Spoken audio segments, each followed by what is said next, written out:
Hey, good morning, brother. How are you? Man, blessed this morning, man. Blessed. I know you got a lot. I was glad to know that you were in Louisville yesterday. Oh, yeah, man. I'm sitting. It's on CNN now. I had an opportunity to meet Breonna Taylor's family and to be there with, Tamika and Portia and Yandy. It was just exciting. Great gospel concert. The gospel artists were fabulous. And Sabrina Fulton was there. And we were just all there together. It was so powerful, man. That choir was singing total praise, man. They had tears. I was just in total tears. And they was mixed in Say Her Name, Breonna Taylor, with one of the gospel songs. It was powerful. It was beautiful. And it was worth the drive. And simultaneously a reflection of insanity. Right. Because we're still 5 months later and there's no arrest. And I don't know if there's an arrest in sight. And so what's interesting is, for those of you that haven't seen, many of you have, Vanity Fair placed Breonna Taylor on the cover of the magazine. And, of course, never before have you had someone killed by the police who is essentially there as a model on the cover of the magazine. And it's a beautifully done piece of her. But again, it's a reflection of work not done. And even as we kind of come out of yesterday, where there were activists who have been working both locally and nationally on the ground in Kentucky trying to push their governor, other elected officials, the DA, to do their job, we then see another shooting. And Jacob Blake shot 7 times and lived and is now, from what I'm hearing, Rick, in stable condition. But I'm having a really interesting time processing coming up on somebody who is unarmed with 3 babies in the car and shooting them in the back. And the city is on fire and there's protests that are happening.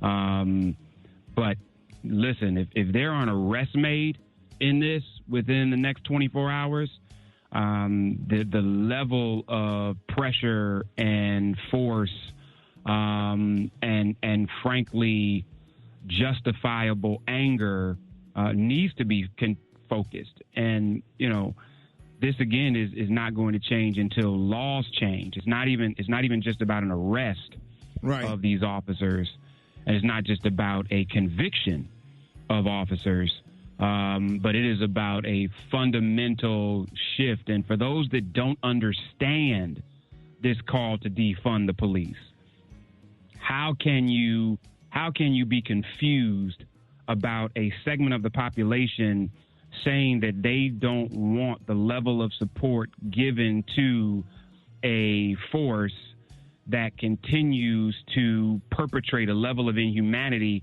in places that have been denied resources that they got for education and for job opportunities and for training and for basic services? So you literally are saying you would rather that these communities that you think are substandard continue to not get resources, while a police department that often is sent in to monitor and control that community continues to get resources, and wonder why this community is like, to hell with this, defund this police department so that we can get our fair share of resources. The fact that people can't understand that, to me, is in a real way their disconnect from the humanity of the people who are at the center of this, which is those of us who are not getting resources, not simply because the police is getting resources, because there's clearly priorities not to support certain communities, Rick, but this is a policy issue. And no amount of training and no amount of body cameras is going to do this. If we do not reduce funding and if we do not shift what policing looks like, we're going to be in 2 months, we're going to see another one. In another month, we're going to see another one. And the month after that, we're going to see another one, because you cannot legislate humanity and you cannot think that there's going to be a change until there is a fundamental level of legislative and legal accountability to police and hit them where the money is. And then simultaneously providing resources, taking those resources and using them in places that actually supports the reduction of crime. And so, listen, Rick, I'm prayerful. I'm thankful for Brother Blake's family and for them trying to provide some leadership to create some level of calm in the city after this went down. But I don't know if there should be calm, Rick. No, it because shouldn't. Again, I think we calm down and they start forgetting. And so, Jeff, I don't understand, Jeff, how those police officers that killed Breonna Taylor and that police officer that shot that man, that young man 7 times in the back, how do they sleep at night? I don't think they have a conscience. I don't give a good guy, man. Listen, Rick, I don't care. I feel you. I don't care how they sleep at night. I don't care how they are resolving it. I don't care. Right. How many people are asking about, man, listen, Rick, I don't give a damn how they sleep. What I care about is, are they sleeping in jail? Right. Now, ask me how they sleeping when they in jail, and then we can have a conversation.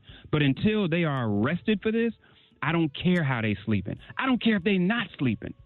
Right. What I care about is what you say to the rest of police in this country when you allow folks like that to walk around without having to face justice for whatever reason.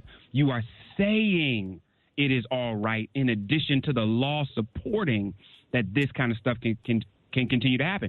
And so, listen, this country doesn't know how to act right if we ain't raising hell. And so we got to keep doing it.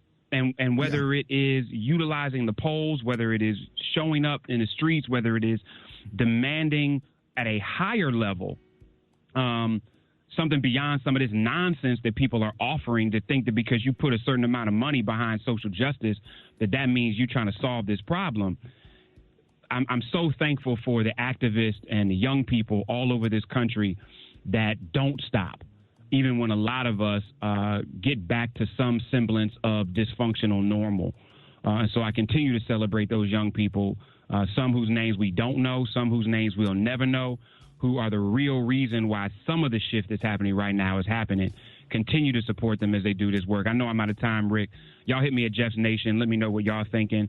And have a fantastic Tuesday in the midst of it all, because those of us that still have air in our lungs are blessed beyond measure for no other reason because we're here. Love you, brother. Hey, Jeff, love you too, Jeff. Yeah. Man, why you ain't call Herschel Walker and talk to him, man? I did. I talked to him on Friday. What is he? You know, we trying to. You asked us for information, and we trying to help, trying to give you an understanding from our point of view. And then I look up on the TV, and I mean, I love him. He's a friend of mine. You know, he's I don't know. He is a very good, confused brother. Yeah, he is good. You know, and I love him to death. I would never bash him on the radio, because that man called every week checking on my daughter. And it was just heartbreaking to see him on the Republican National Convention. I guess we have to agree. But that's who he is. Yeah. But it's who he is. Yeah, but we weren't trying to change his mind. We were just trying to inform him. You know what I'm saying? Well, and you and I both know, man, that one conversation in many cases is, you know, how many people need 6 sermons before they come to the altar, and how many times do people need several interventions before they make a shift? And so, you know, he has clear in his mind, like so many others, what they think is right. I don't think he's like some others that do it because they're getting a check from somebody. I think that he is somebody who clearly believes what I think he is misinformed about, and it's a shame. Yeah. All right, Jeff, appreciate you, man.